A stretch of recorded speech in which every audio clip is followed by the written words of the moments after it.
गर्भ में बच्चा है, नारी के गर्भ में संतान है, नारी के गर्भ में संतान। और एक बात और स्मरण रहे, नारी अगर गर्भस्थ बच्चा है और नारी को ऐसा लग रहा है कि ये जरूर कुछ परेशानी, कुछ कष्ट जीवन में आने वाला है, हो सकता है मेरे बच्चे को शंका जो होती है, उस समय पर भी स्वधा का स्मरण मूल हो जाता है। स्वधा का कई लोगों ने भ्रम पैदा कर रखा है, कई लोगों ने भ्रम पैदा कर रखा है। कई महाराज लोग कह देते हैं कि जब गर्भ से नारी रहे तब शंकर भगवान को ना छुए, शिवलिंग का स्पर्श ना करे, शंकर जी को छुए नहीं। ना जाने कौन से महाराज ने कह दिया, एक आध बार मिल जाए तो पकड़ के सी और लिया जिसने कहा। जब शिव महापुराण की कथा करेंगे, अकाल मृत्यु वो मरे जो काम करे चिंगाल का, और काल उसका क्या बिगाड़े जो भक्त हो महाकाल का। जो शंकर का उपासक होता है, शंकर का स्पर्श करता है, शिवलिंग का मात्र स्मरण, केवल स्मरण, केवल स्पर्श करता है, तो कहा उसके कौटि कौटि पाप छिन्न हो जाता है।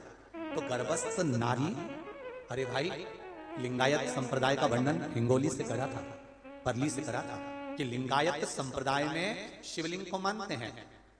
बच्चा गर्भ से जन्म लेता है, मां जब तक बच्चे को दूध नहीं पिलाती जब तक उसका गुरु मंत्र नहीं हो जाता। उसको लिंगायत संप्रदाय के संत आकर जब तक गुरु मंत्र नहीं दे देते तब तक नारी उसको दूध तक नहीं पिलाती।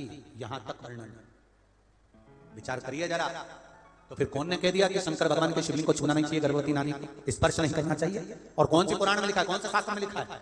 यहां शास्त्र कह रहा है, शिव महापुराण, स्कंद पुराण, लिंग पुराण, नर्मदा पुराण, पद्म पुराण वर्णन करती है। आप दिल से, हृदय से, चित्त से शंकर भगवान की आराधना कर सकते हो। हाँ, नारी अगर गर्भस्थ बालक है और उसको चिंता है, बहुत टेंशन है, और उसके साथ शिव की आराधना कर रही है, तो बाबा के ऊपर एक बेलपत्र भी अगर वो चढ़ा रही है चावल के दाने के साथ, तो ये निश्चित है कि स्वधा उसके गर्भ की रक्षा करती है और बच्चा समाप्त नहीं हो सकता। ये निश्चित है। तप करी, साधना करी, और तप साधना कर कर स्वधा के सम्मुख में 3 बेटियां प्रकट हो गई हैं। वो 3 बेटी है महाराज, 3 बेटी प्रकट।